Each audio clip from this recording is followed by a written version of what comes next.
In this section of my assignment, I'll discuss the effects and adaptations of long-term anaerobic training to the body for a aerobic player and a 100-meter sprinter. When working anaerobically like a sprinter, you'll be working with heavy weights, low reps, with the benefit of bigger muscle mass, strength, and power. This will benefit both rugby players and 100-meter sprinters. As rugby players, especially the forwards, need to be big and strong to be able to generate enough power to push off the opposition. Another benefit of weight training for rugby players and sprinters is that it will increase your bone density, as weight-bearing exercise will strengthen your bones, which will mostly benefit the forwards. These put in a lot of weight on their bones and pushing against the opposition. There are many other adaptations that the body will have when playing rugby or sprinting. Obviously, the training harder, doing plenty of sprinting, keeping in good shape, will allow you to have a lower resting heart rate. Your body won't need to be working as hard to eject the same amount of blood around the body as it does for the regular person, and that comes with a lower breathing rate as well. You don't need to be getting in as much oxygen, to be getting around that. Like your body can do it more itself. Quicker reaction times. If your body's used to be like catching a ball or throwing a ball to the right place, putting your feet in the right place when sprinting, or even footwork with rugby, lead to increased reaction times. There will be slight increase in PC stores. So obviously, when running, you may not need it unless if you're a professional athlete like Usain Bolt, for example, you won't need increased PC stores as he runs 100 meters in under 10 seconds anyway. But if you're running a 200-meter sprint, for example, increased PC stores will give you that one up on everyone around you if they don't have it, because you get the extra two or so seconds of maximal effort and force.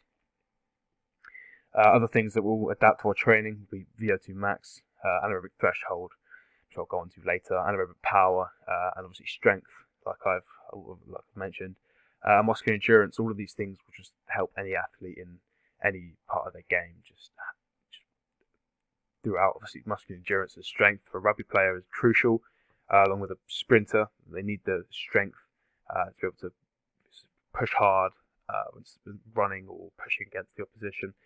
Muscular endurance, obviously, for not so much for the sprinter, because it's only 100 meters, 10 seconds. But yeah. CV system and respiratory system adaptations. If you're a sprinter or rugby player, there won't be as many adaptations from the CV and respiratory systems, apart from obviously the heart rate and breathing rate. And doing things like weight training or short sprints. Although doing things like a HIIT session obviously increases your heart rate, like I just said, making your CV and respiratory system work hard while you're gaining the muscle. So doing 10 or so seconds of squats or push-ups or something like that involves a HIIT session, but it doesn't really target the CV and respiratory systems. That's more for aerobic.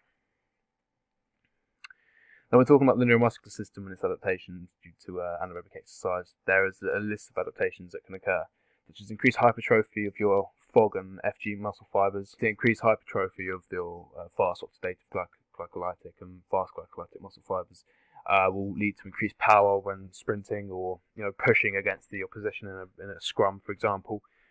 You can't actually train slow oxidative anaerobically. They need to sort of have high reps to be trained, so I'll go on to that later on in the aerobic section. Increased hyperplasia basically means the increased cells of like a muscle,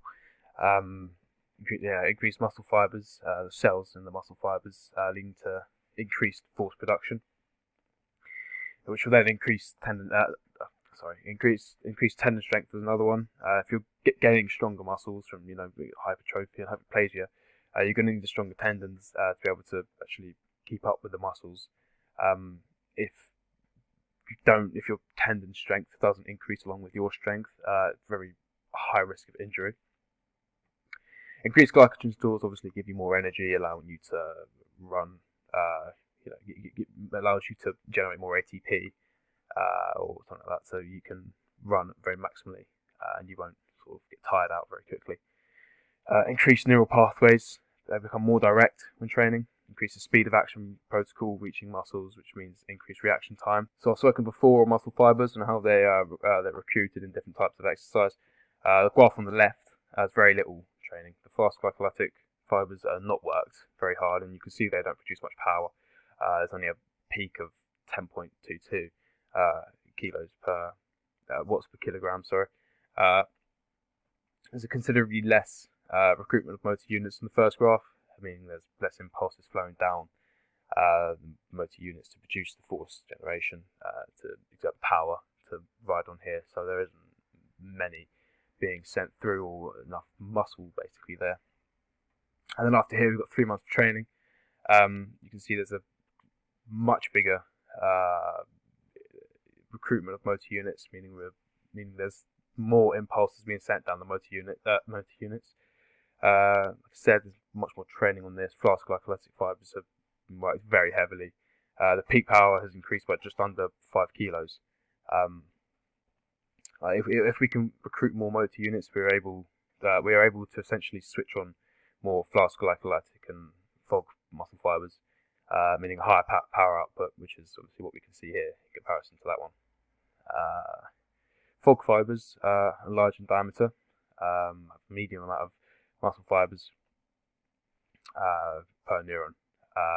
They would be used in a sort of 400 to 800 meter race. I've said this all before in previous assignments. Fast glycolytic muscle fibers are also large in diameter, and medium amount of muscle fibers per neuron. They're used in sprints, like 100 meter race. These systems adapt to the increased stress or demand placed on the progressively getting harder work. The neural pathways become more refined and ingrained, therefore impulses travel faster. So for a sprinter, they'll be using fast glycolytic muscle fibers, producing a lot of power, like this one. This one will be more for a endurance sort of runner, which I'll move on to a bit later on in the assignment. But yeah, the sprinters and rugby players will have, well, many forwards will have many motor neurons be sent to fast glycolytic fibers, exerting power and force, allowing them to push hard or sprint hard. When training anaerobically, your ATP-PC stores may increase slightly, which will help you work at maximal intensity for longer. Obviously, like I've said before, so for 200 meter sprinter, for example, they will get that extra 2 seconds of maximal intensity. And in a scrum, you may be given 2 extra seconds of maximal power. If everyone in your team's got that 2 extra seconds of maximal power, you can push the opposition out of the position, win possession, and carry on with play. Lactic acid tolerance, lactate tolerance, and buffering improved. We build up less lactic acid and can cope and or tolerate more before being fatigued, reduce performance. So rugby players can, push longer in a scrum, win in possession. The same sort of things. Going longer without being fatigued obviously gains you that advantage in any sort of sport. OBLA. It stands for onset of blood lactate accumulation, and it's the point during exercise at which lactic acid builds up and fatigue sets in. So the point where you can't really continue anymore, or hit the wall. Some people like to call it. This is your lactate threshold. This being delayed is beneficial because you can work harder for longer without your before your blood lactate skyrockets, and actually stops you from working here. Stops you working maximally. So the longer you can sort of put this off, the longer you can work for, and the longer it will take for OBLA or OGA to occur. Improved basal metabolic rate. Regular exercise increases muscle mass and teaches the body to burn kilojoules faster rate, even when at rest. You can get drugs like caffeine or nicotine, which will increase your basal metabolic rate. Obviously not saying smoke or drink loads of coffee, but the increase in heart rate will obviously burn more calories in your body, and the caffeine basically increases your systolic and diastolic blood pressure. Again, getting blood around your body quicker, burning more calories. As increased enzymes, both aerobic and anaerobic, but obviously we're only talking about anaerobic. So the anaerobic enzyme enzymes produce energy by making ATP.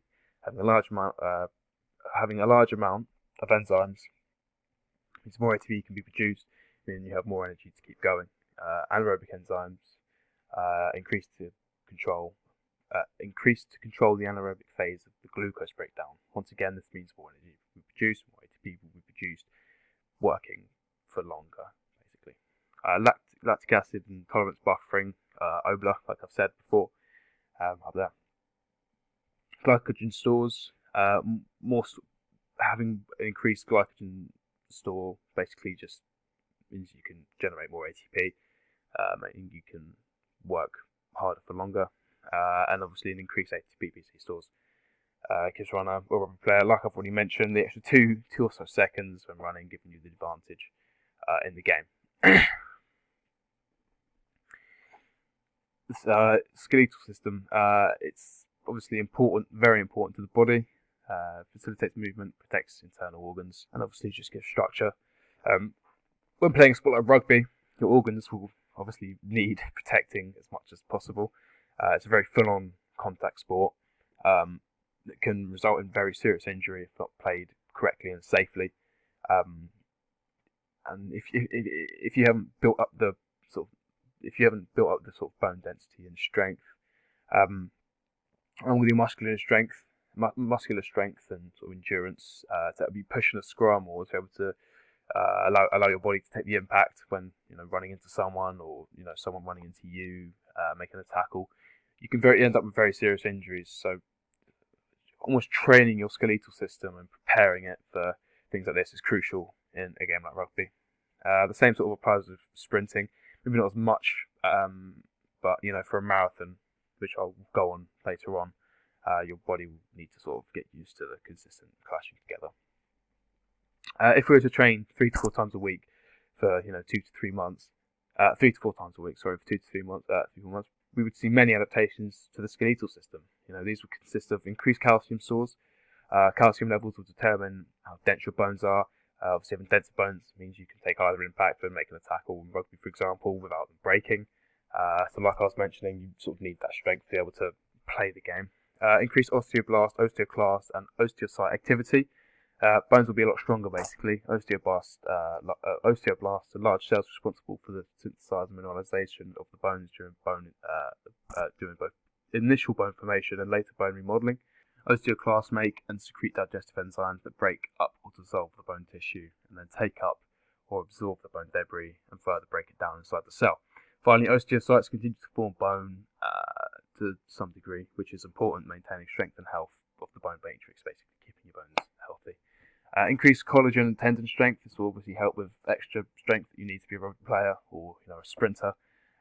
Also help you throwing the ball harder, just keep your muscles and bones attached without breaking. Obviously, without collagen and tendon strength, it can be very easy for you to break a bone because the tendons won't be able to sort of keep them on, basically.